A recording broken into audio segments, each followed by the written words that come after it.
La mecánica del caracol. Con Eva Caballero.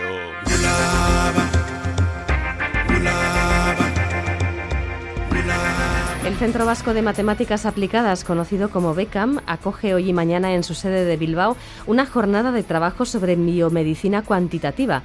Esta es una de las muchas aplicaciones que las matemáticas tienen en campos que a priori nos resultan ajenos a esta ciencia. Y sin embargo, es cada vez mayor el apoyo que matemáticos, ingenieros y físicos prestan a las investigaciones clínicas. Sin ir más lejos, en el Hospital de Cruces, donde expertos del BECAM forman parte de la unidad de biomedicina cuantitativa. Su misión es procesar datos que producen los órganos y sistemas vivos y crear modelos matemáticos que en esencia suponen la creación de pacientes virtuales en los que estudiar enfermedades y plantear tratamientos. Ya no solo se investiga con muestras in vitro, o sea, en probetas, y con muestras in vivo, o sea, con tejidos y seres vivos. Cada vez es más relevante el papel de la investigación in silico, la que se realiza dentro de un ordenador gracias a la simulación computacional.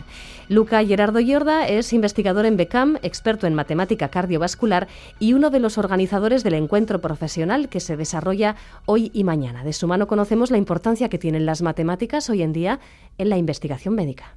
Decimos que la matemática, la física y la ingeniería tienen un doble papel en su relación con la medicina. De un lado, la identificación de unos indicadores que pueden predecir el surgimiento de una enfermedad, y por otro lado, tienen también un papel de tipo más predictivo por la cura de esta enfermedad, por el tratamiento de esa enfermedad. Entonces, ver si una tipología de intervención puede tener éxito más o menos éxitos, eso lo se puede hacer a través de un modelo matemático y de una simulación computacional.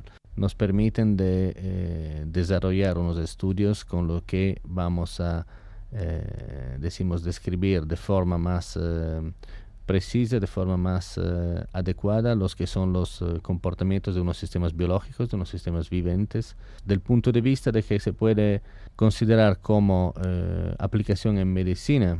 El objetivo a largo plazo es el desarrollo de algo que se llama el paciente virtual. El paciente virtual es un modelado completamente virtual de un individuo en el que vamos a concentrarnos en la parte que son de interés por la problemática que se está tratando. Por ejemplo, podría ser una problemática de tipo cardiovascular, podría ser una problemática de tipo de una enfermedad de cerebro o de una enfermedad de un hígado. La idea es de construir un individuo que no existe, donde sus órganos y su funcionamiento es lo más posible cercano a lo que es un individuo real.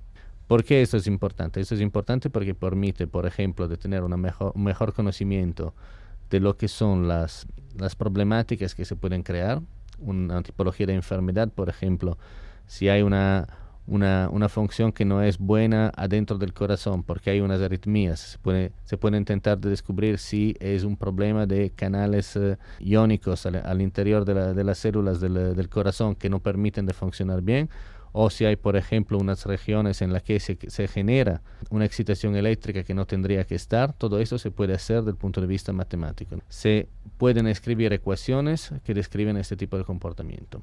Y claro, esto permite también de intentar de plantear unas intervenciones de forma virtual y poder intentar de optimizar el éxito de estas operaciones sin hacer daño al paciente.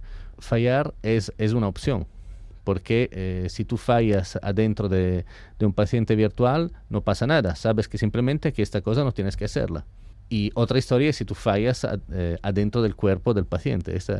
Es algo que se intenta de evitar, y por eso se desarrollan este tipo de modelos que nos permiten de conocer un poco mejor lo que va a pasar. Los matemáticos computacionales elaboran modelos que simulan algunos problemas de la vida real. Imaginemos el aparato digestivo o el sistema cardiovascular de una persona convertidos en simulaciones matemáticas. Para realizar estos modelos computacionales, los matemáticos emplean imágenes médicas como las resonancias magnéticas y también un determinado software. La parte más matemática consiste en identificar cuáles son las características principales del sistema que estamos intentando de modelar. Entonces se introducen variables que no conocimos, pero podemos calcular a partir del desarrollo en tiempo de este sistema, con el cual podemos describir este tipo de comportamiento. Más complicado el sistema, más ecuaciones necesitas, más complicado el modelo matemático que tiene que resolver. Acordamos siempre que un modelo es una aproximación, por definición. Entonces, hay una frase de un estadístico inglés que dice que todos los modelos se equivocan, pero unos cuantos son útiles. Tienes que valorar un poco la balanza entre la precisión de un modelo y su efectiva utilidad, porque esto es lo que tenemos que siempre tener en cuenta. ¿Cuánto podemos simplificar y llegar a simplificar hasta exactamente el nivel que está necesario para describir lo que queremos, sin perder informaciones? Simplificar hasta el punto exacto, no más ni menos. Este es el reto más complicado. El encuentro organizado en el Centro Beckham es el primero de una serie de workshops para compartir conocimientos sobre cómo los modelos matemáticos pueden contemplar datos y variables que a médicos y biólogos se les hace difícil observar y estudiar en un laboratorio. Una iniciativa que surge al calor de la acreditación de este centro como Centro de Excelencia Severo Ochoa. El workshop va a desarrollarse en Beckham y va a ser una de las primeras iniciativas que hemos organizado en el centro. El centro ha conseguido hace poco menos de un año la acreditación Severo Ochoa del Ministerio de Economía y Competitividad del gobierno español, que galardona los centros de excelencia. Y hoy en día son 18 centros en toda España y somos el único centro que ha sido galardonado con este Severo Ochoa en el País Vasco. Eso nos permite desarrollar más actividades y esta va a ser sin duda una de las direcciones en la cual vamos a trabajar con más intensidad y con más fuerza en los próximos años. Sobre todo porque el espíritu del centro es de intentar de desarrollar investigación que sea también de soporte a las actividades no solamente académicas, en apoyo a la industria, pero también apoyo a los estudios de tipo médicos. Los aspectos que se están repasando tienen que ver con las áreas de investigación más cercanas al trabajo que se desarrolla en Beckham, esto es, la creación de modelos de sistemas cardiovasculares y del cerebro. En el primer caso, por ejemplo, encontramos modelos computacionales que revelan parámetros de diagnóstico ocultos que detectan, por ejemplo, riesgo de insuficiencia cardíaca en un corazón. En el caso de la cartografía del cerebro, son varias las ponencias sobre enfermedades como el Alzheimer, otras enfermedades neurodegenerativas y también la epilepsia. El objetivo es un poco de juntar investigadores que trabajan en biomedicina, pero no solamente desde el punto de vista teórico, sino también del punto de vista de poder desarrollar unas cuantas aplicaciones clínicas que puedan ayudar médicos a hacer mejor su trabajo. Por ejemplo, hay dos ponentes que van a hablar de una metodología para identificar lo más temprano posible el riesgo del desarrollo de un Alzheimer. Por ejemplo, en el caso del Alzheimer es bastante poco claro, para no decir que no se sabe absolutamente nada, de las razones que están atrás de las modificaciones al interior de la actividad cerebral que pueden desencadenar una enfermedad, sino hasta el momento en el cual la enfermedad es bastante clara, es bastante evidente. Toda manera de poder identificar unos cuantos elementos que pueden ser asociados a estos primeros cambios en la actividad cerebral que luego va a desencadenar la enfermedad son informaciones muy importantes, porque es algo que un médico luego puede ir a medir y a intentar de tener bajo control. Un modelo, para tener un papel predictivo, necesita de aprender de los datos, y esto es fundamental porque cada individuo sin duda es diferente del otro. Entonces los datos no son solamente algo que puede ser la historia a lo largo del tiempo de la presión de tu sangre. Puede ser también la geometría de tu vena o de tu arteria, puede ser también la geometría de tu cerebro. Todos datos que se pueden sacar de la clínica son importantes, sobre todo porque al final hay un aspecto fundamental que se tiene que poner sobre la mesa. es que el modelo matemático en general te va a dar unas cuantas informaciones, pero no necesariamente estas informaciones son lo que el médico necesita o lo que el médico está acostumbrado a utilizar. Hacemos un ejemplo. Si simulamos el comportamiento de la sangre dentro de una arteria, lo se hace con unas cuantas ecuaciones que se llaman ecuaciones de Navier-Stokes, pero esto es un detalle. La solución de esto nos da la velocidad y la presión de la sangre. Pero estas no son las informaciones que el médico necesita. Por ejemplo, si quiere saber si va a desarrollarse una placa adentro de la arteria.